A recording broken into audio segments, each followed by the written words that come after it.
ചോറിൻ്റെ കൂടെയൊക്കെ കഴിക്കാൻ പറ്റിയ ഒരു സൂപ്പർ മുളക് ചമ്മന്തിയുടെ റെസിപ്പിയാണ്.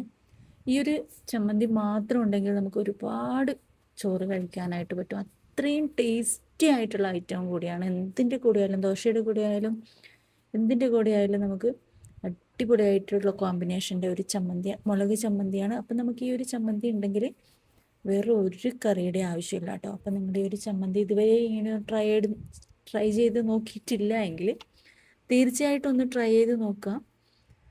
ഇഷ്ടപ്പെടുകയാണെങ്കിൽ ലൈക്ക് ചെയ്യുക, ഷെയർ ചെയ്യുക, സബ്സ്ക്രൈബ് ചെയ്യുക, ഫോളോ ചെയ്യുക കേട്ടോ.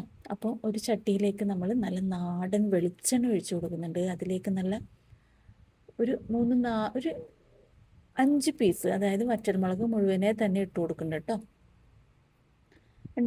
വറ്റൽമുളക് ഒന്ന് ചൂടായി വരുമ്പോഴത്തേക്കും നമുക്ക് അതിലേക്ക് 3-4 അല്ലി വെളുത്തുള്ളി തൊലിയോടുകൂടി തന്നെ ചേർക്കുക. അതും കൂടെ ചേർത്തിട്ട് നന്നായിട്ടൊന്ന് ഇളക്കി ചൂടാക്കിയതിന് ശേഷം അതിലേക്ക് ആവശ്യത്തിന് നല്ല നാടൻ കറിവേപ്പില ഉണ്ടെങ്കിൽ അത് യൂസ് ചെയ്യാം.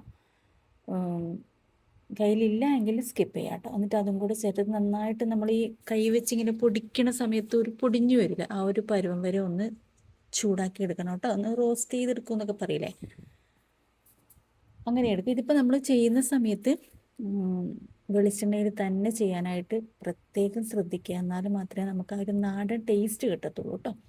ഇതൊക്കെ നന്നായിട്ടൊന്ന് റോസ്റ്റായി ഒരു 80% റോസ്റ്റായി വന്നിട്ടുണ്ട്. നമുക്കിനി ഇതൊന്ന് വേറൊരു പാത്രത്തിലേക്ക് മാറ്റിയിട്ട് നിങ്ങളുടെ കയ്യിൽ ചെറിയ ഉള്ളി ഉണ്ടെങ്കിൽ മസ്റ്റായിട്ട് അത് തന്നെ എടുക്കുക. ഇപ്പം എൻ്റെ കയ്യിൽ ഉള്ളി ഇല്ലാത്തത് കൊണ്ട് ഞാനിപ്പോൾ ഒരു മീഡിയം സൈസ് വലുപ്പത്തിലുള്ള സവാളയാണ് ചെറിയ ഒരു മീഡിയം സൈസ് വലുപ്പത്തിലുള്ള പീസസ് ആക്കിയിട്ട് അത് ചേർത്ത് ആ ഒരു എണ്ണയിലേക്ക് തന്നെ ചേർത്ത് കൊടുത്തിട്ട് അതും ഒന്ന് ജസ്റ്റ് ഒന്ന് വാടി വരൂലേ, ആ ഒരു പരുവത്തിൽ ആയതിനു ശേഷം നമുക്ക് വേറൊരു പാത്രത്തിലേക്ക് മാറ്റിയെടുക്കാം കേട്ടോ. അതുവരെ ഒന്ന് ഈ ഒരു എണ്ണയിലിട്ട് നന്നായിട്ട് ഇളക്കി കൊടുക്കുക. അതാ ഈ ഒരു പരുവമായാൽ മതി. അപ്പം നമുക്ക് വേറൊരു പാത്രത്തിലേക്ക് ജസ്റ്റ് ഒന്ന് വാടി വന്നാൽ മതി കേട്ടോ.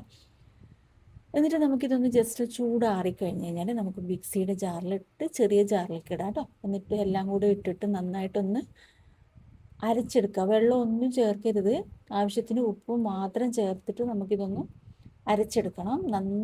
നന്നായിട്ട് ഫൈനായിട്ട് അരക്കണ്ട, ജസ്റ്റ് ഒന്ന് ഒതുക്കിയെടുക്കും എന്നൊക്കെ പറയില്ലേ നമ്മൾ ചമ്മന്തിയൊക്കെ, അതുപോലെ ഒന്ന് ഒതുക്കിയെടുക്കുക കേട്ടോ. ആവശ്യത്തിന് ഉപ്പും പിന്നെ പുളി, നമ്മുടെ വാളൻ പുളി ഒരു അത്യാവശ്യം നല്ലൊരു നെല്ലിക്ക വലുപ്പത്തിൽ ഇട്ട് കൊടുത്തിട്ടുണ്ട്. അതും കൂടി ചേർത്തിട്ട് നന്നായിട്ടൊന്ന് അരച്ചെടുക്കാം. എന്നിട്ട് നമുക്ക് ചോറിൻ്റെ കൂടെ ഇത് മാത്രം മതി കേട്ടോ, കറി വേറെ ഒരു കറിയുടെ ആവശ്യമില്ല. അപ്പം നിങ്ങൾ തീർച്ചയായിട്ടും ട്രൈ ചെയ്ത് നോക്കേണ്ട ഒരു മസ്റ്റായിട്ടും ഉണ്ട് ഇത്. നന്നായിട്ട് അരച്ചെടുത്തിട്ട് ഞാൻ വേറെ ഒരു പാത്രത്തിലേക്ക് മതി. ഇനി നമുക്ക് വേണ്ടുന്നത് നല്ല വെളിച്ചെണ്ണ, പച്ച വെളിച്ചെണ്ണ ഇതിൻ്റെ മുകളിലേക്ക് ഒന്ന് തൂകിയിട്ട് നന്നായിട്ട് കൈ വെച്ചിട്ട് ഒന്ന് കുഴച്ച് യോജിപ്പിച്ചെടുക്കുക. എന്നിട്ട് ചൂട് ചോറിൻ്റെ കൂടെ ഇതൊന്ന് മിക്സ് ചെയ്തിട്ട് നിങ്ങളൊന്ന് കഴിച്ചു നോക്കിയേ. ഇതിൻ്റെ കൂടെ കോമ്പിനേഷനായിട്ട് വേണമെങ്കിൽ ചുട്ട പപ്പടമൊക്കെ ഉണ്ടല്ലോ, അത് നമുക്കൊരു കോമ്പിനേഷനായിട്ട് യൂസ് ചെയ്യാവുന്നതാണ്. നല്ലതുപോലെ ചോറിൻ്റെ കൂടെ കോമ്പിനേഷനായിട്ട് ഉപയോഗിക്കാൻ പറ്റുന്ന ഒരു മുളക് ചമ്മന്തിയുടെ റെസിപ്പിയാണ്. അപ്പോൾ നിങ്ങൾ ട്രൈ ചെയ്ത് നോക്കിയിട്ട് ഇതിൻ്റെ ഫീഡ്ബാക്ക് അറിയിക്കുക, ലൈക്ക് ചെയ്യുക, ഷെയർ ചെയ്യുക, സബ്സ്ക്രൈബ് ചെയ്യുക, ഫോളോ ചെയ്യുക. എല്ലാവരും ട്രൈ ചെയ്ത് നോക്കുക.